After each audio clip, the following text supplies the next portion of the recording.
तो भाइयों फिर से आ गया वो बॉडी बिल्डिंग के इंटरेस्टिंग अपडेट्स लेके। तो वीडियो को शुरू करने से पहले जल्दी से वीडियो को लाइक कर दीजिए और अगर आप अपने भाई के चैनल पर नए हैं तो जल्दी से चैनल को सब्सक्राइब कर दीजिए ऐसे रेगुलर फिटनेस और बॉडी बिल्डिंग अपडेट्स के लिए। अब भाई उसकी वीडियो की शुरुआत करते हैं करंट के काफ़ी बड़े न्यूज़ से, जो कि है डेट्रॉइट प्रो शो के रिगार्डिंग, जहाँ की फुआद आबिद जो कि इस शो के प्रोमोटर है, उनके तरफ से ये अनाउंसमेंट आया है कि शो के ओपन डिवीजन के विनर को मिलने वाले हैं $25,000 की प्राइस मनी। तो कहीं ना कहीं अब ये शो भी IFBB के बिगर प्राइस मनी वाले प्रो शो के लिस्ट में आ गई।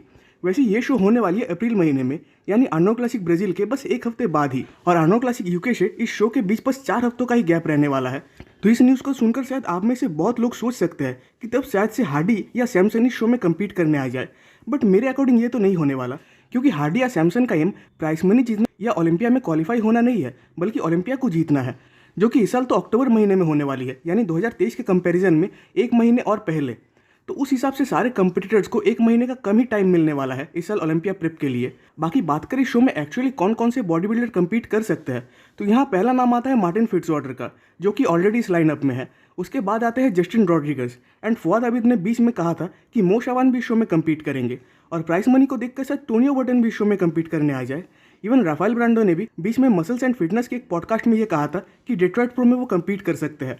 और उसके बाद आते हैं सर्जियो ओलिवा जूनियर, जो कि काफ़ी लंबे टाइम से ट्रेनिंग कर रहे हैं, और इवन इनके भी लास्ट फिजिक अपडेट को देखकर ऐसा लगा था कि शायद ये भी काफ़ी जल्दी किसी शो में कम्पीट करेंगे, तो शायद ये भी इस शो में आ जाए। तो ओवरऑल इस शो की लाइनअप काफ़ी कम्पिटिटिव इवन इंटरेस्टिंग होने वाली है, और डेफिनेटली फुआद आबिद इस चीज़ को चाहेंगे ही कि ये शो ज़्यादा से ज़्यादा हाइप क्रिएट कर सके। अब भाई वो बात करते हैं राफेल ब्रांडो के ऊपर, जहाँ कि इन्होंने अपने क्वाड्स का 2 वीक्स आउट का एक फिजिक अपडेट शेयर किया है। अब एक बात तो है कि राफेल इस फेज़ में एक्चुअली काफ़ी ज़्यादा कंडीशन चल रहे हैं। हालांकि लास्ट टाइम भी जब इन्होंने कम्पीट किया था 2022 ओलंपिया में, तो उस टाइम भी राफेल एक काफ़ी लीन फिजिक को स्टेज पर लेकर आए थे, और अब इस बार के ऑफ सीजन में इन्होंने जैसा मसल मास और थिकनेस ऐड कर लिया है, तो इसके बाद तो राफेल डेफिनेटली इस ओपन डिवीजन के लाइनअप में एक डेंजरस बॉडी बिल्डर साबित होने वाले हैं। इवन मेरे अकॉर्डिंग तो आर्नो क्लासिक ओहायो में हार्डी और सैमसन के बाद ये मोस्ट डेंजरस बॉडी बिल्डर रहेंगे। अब इस ऑफ सीजन में राफेल लगभग 290 पाउंड्स तक चले गए थे, बट इसके बावजूद RX मसल के एक पॉडकास्ट में किंग कमाली ने ये स्टेटमेंट दिया कि अगर राफेल इस आर्नो क्लासिक में एक्सपेक्टेड प्लेसिंग पे नहीं आते, देन उन्हें क्लासिक फिजिक डिवीजन में ट्राई करना चाहिए। और पर्सनली मुझे इस स्टेटमेंट या इस सजेशन का कोई मीनिंग समझ में नहीं आया, क्योंकि अगर उनको क्लासिक फिजिक में ही स्विच करना होता तो वो 1.5 साल का ऑफ लेकर अपने वेट को इतना ज़्यादा इंक्रीज क्यों करते। और इवन ये पहली बार भी नहीं है, बल्कि इससे पहले भी इन्होंने पैट्रिक मोर को ये एडवाइस दिया था कि उन्हें भी क्लासिक फिजिक डिवीजन में स्विच करना चाहिए। तो पर्सनली मुझे इन स्टेटमेंट्स या इन सजेशंस का मतलब समझ नहीं आता कि कैसे एक ओपन बॉडी बिल्डर, वो भी राफेल जैसे, अपने वेट को ड्रॉप करके क्लासिक फिजिक में कम्पीट करेंगे, और सिर्फ वेट लूज करके ही नहीं बल्कि अपने लगभग ज्यादातर मसल्स को लूज करके। और मेरे अकॉर्डिंग राफेल ये करेंगे ही क्यों, क्योंकि 2022 में भी लेस साइज होने के बावजूद ये ओलंपिया में टॉप 10 के अंडर प्लेस हुए थे, और वो भी उतने कम्पिटिटिव लाइनअप में। तो मेरा पर्सनली ये मानना है कि राफेल एक्चुअली में एक सक्सेसफुल ओपन डिवीजन के बॉडी बिल्डर है, एंड आने वाले टाइम में डेफिनेटली वो और भी ज्यादा प्रोग्रेस करेंगे इस डिवीजन में। अब भाई अगले अपडेट की ओर बढ़ने से पहले आप सबसे मेरा एक रिक्वेस्ट है कि अगर आप सबको मेरा ये रेगुलर कंटेंट अच्छा लगता है, तो जिससे कि आपके भाई को सपोर्ट मिल सके, तो प्लीज़ इस चैनल को एक सब्सक्राइब कर दीजिएगा, क्योंकि आप में से बहुत सारे भाई मेरे रेगुलर वीडियोस तो देखते हो बट चैनल को सब्सक्राइब करना भूल जाते हो, तो प्लीज़ चैनल को सब्सक्राइब कर दीजिएगा। अब भाई वो बात करते हैं रेमन डिनो के ऊपर, तो फिलहाल इनके भी 10 डेज आउट के कुछ फिजिक अपडेट्स आए हुए हैं आर्नो क्लासिक ओहायो के रिगार्डिंग। वैसे एक बात तो है कि करंट में रेमन भी काफ़ी ज़्यादा थिन स्किन और बढ़िया कंडीशन को कैरी कर रहे हैं। इवन मेरे अकॉर्डिंग तो शायद रेमन इस बार ओलंपिया से भी एक बेटर कंडीशन के साथ आने वाले हैं। हालांकि लास्ट ईयर भी रेमन ने सेम ऐसा ही किया था कि वो ओलंपिया के बाद से कंटिन्यूस प्रेप में थे, एंड देन आर्नो क्लासिक में एक बेटर कंडीशनिंग को लाए थे। अब हमने इस चीज़ के ऊपर तो डिस्कस किया कि कैसे ओपन डिवीजन के बॉडी बिल्डर्स को वेट ड्रॉप करके क्लासिक फिजिक डिवीजन में स्विच करने के लिए सजेस्ट किया जा रहा है। बट वही बात करें रेमन डिनो की, जो कि अपने प्रो करियर के लगभग 4th ईयर में चल रहे हैं, तो इस इंक्रीज वेट कैप के बावजूद ये क्लासिक फिजिक वेट कैप के अंडर अपने बॉडी वेट को आसानी से नहीं ला पा रहे, और इसके लिए इन्हें काफ़ी ज़्यादा स्ट्रगल्स करने पड़ रहे हैं।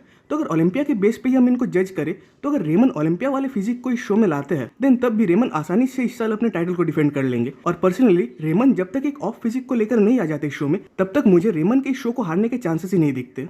अब भाई बात करते हैं हॉर्स एमडी के ऊपर, तो फिलहाल इनका भी 10 डेज आउट का एक फिजिक अपडेट आया हुआ है, जहाँ की ये अपने बैक लेग स्प्रेड पोज को हिट कर रहे हैं। वैसे एक बात तो है कि इस बार इनके ऊपर भी प्रेशर काफ़ी ज़्यादा है, खासकर ब्राजीलियन फैंस तो इस उम्मीद में है कि राफेल के साथ साथ इस बार हॉर्स भी कहीं ना कहीं टॉप प्लेसिंग्स में आए। अब इनके प्रो करियर को देखकर थोड़ी बहुत होप आती भी है कि शायद ये इस बार इस चीज़ को फुलफिल कर दे, क्योंकि बस ओपन डिवीजन में ही नहीं बल्कि हॉर्स जब क्लासिक फिजिक डिवीजन के लिए भी प्रेप कर रहे थे, तो उस वक्त भी इनके फिजिक को देखकर काफ़ी बड़े बड़े बॉडी बिल्डर्स उससे इंप्रेस्ड हुए थे। वैसे इन्होंने इस चीज़ को भी सबके सामने अब रख दिया, खासकर उनके ओपोनेंट्स के सामने, कि सब मानते हैं कि हॉर्स बैक पोजेस में वीक है, बट एक्चुअली हॉर्स का बस बैक डबल बाइसेप पोज ही वीक है, और उसके ऑपोजिट में बैक लेग स्प्लिट काफ़ी स्ट्रांग है।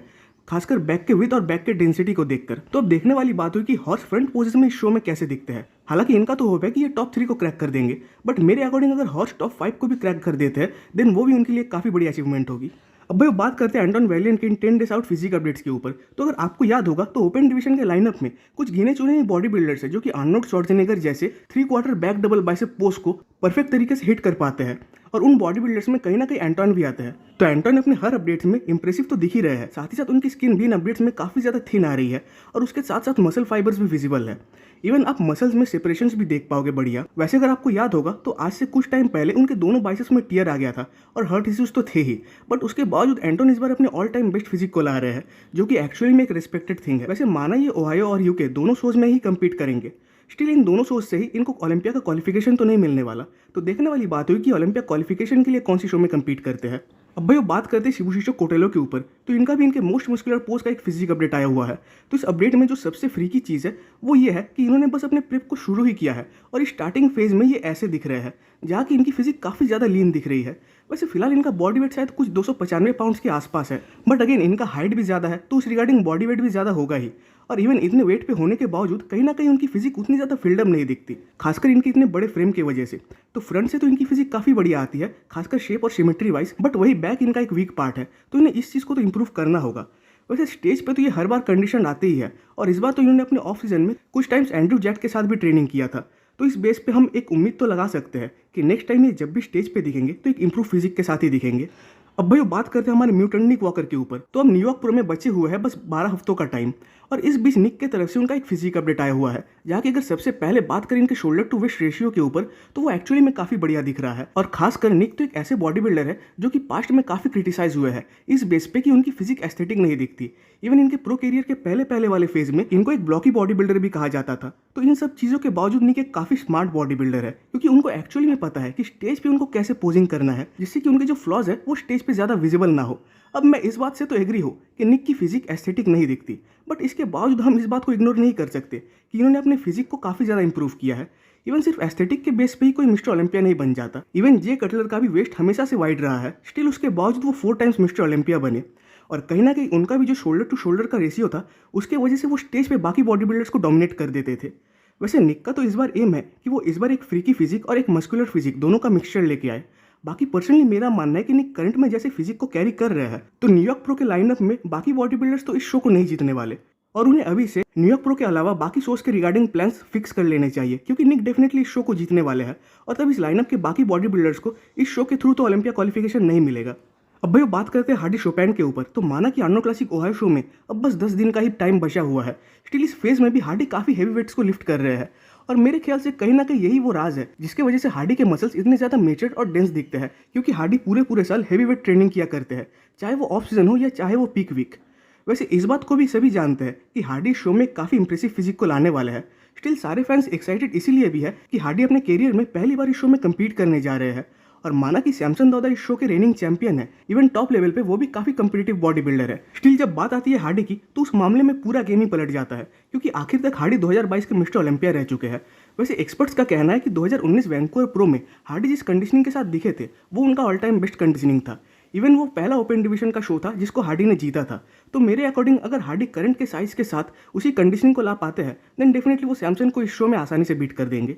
अब भाई इसके लास्ट अपडेट में बात करते हैं गुड वीटो के ऊपर। तो बात करें इनके 7 वीक्स आउट फिजिक अपडेट के ऊपर जो कि आई हुई है आर्नोल्ड क्लासिक ब्राजील के रिगार्डिंग। तो वीटो के क्वाड्स इन अपडेट्स में सही में काफी ज्यादा सेपरेटेड दिख रहे हैं। अब हमें ये भी नहीं भूलना चाहिए कि इनका जो प्रो डेब्यू होने वाला है वो एक्चुअली में काफी अवेटेड प्रो डेब्यू है, जिसके लिए कि खासकर इनके फैंस एक लंबे टाइम से इंतजार करके बैठे हुए हैं। और सिर्फ करंट में ही नहीं बल्कि आप वीटो को अगर एक लंबे टाइम से फॉलो करते हो तो आपको याद होगा कि इवन प्रो बनने से पहले भी ये खासकर अपने अनरियलिस्टिक प्रोपोर्शंस के लिए काफी ज्यादा चर्चे में रहते थे। तो लास्ट ईयर तो ये अपने यूरोपियन वीजा इश्यूज की वजह से अपने प्रो डेब्यू को कर नहीं पाए, बट इस बार ऐसा कुछ नहीं होने वाला, क्योंकि करंट में तो वीटो ब्राजील में रह के ही अपना ट्रेनिंग वगैरह करते हैं। वैसे फिलहाल वीटो ट्रेन हो रहे हैं क्रिस असिटो के अंडर, और अगर मैं गलत नहीं हूँ तो एंड्रू जैक भी शायद उन्हीं के अंडर ट्रेनिंग कर रहे हैं। इवन पास्ट में भी क्रिस ने काफी बड़े बड़े बॉडी बिल्डर्स को ट्रेन किया है, और वीटो के ऊपर भी उनकी काफी ज्यादा उम्मीद है कि वीटो आगे जाके काफी बढ़िया परफॉर्म करने वाले हैं। बट करंट में तो देखने वाली बात ये होगी कि वीटो इस आर्नोल्ड क्लासिक ब्राजील में राफेल के अगेंस्ट कैसे फिजिक को लाते हैं। तो भाई आज की वीडियो पे खत्म होती है। कमेंट्स में जरूर बताइएगा कि आपको वीडियो कैसा लगा। वीडियो अच्छी लगी तो वीडियो को एक लाइक कर दीजिए, और नेक्स्ट वीडियोस के अपडेट सबसे पहले पाने के लिए चैनल को सब्सक्राइब कर दे और बेल आइकन को प्रेस कर दे।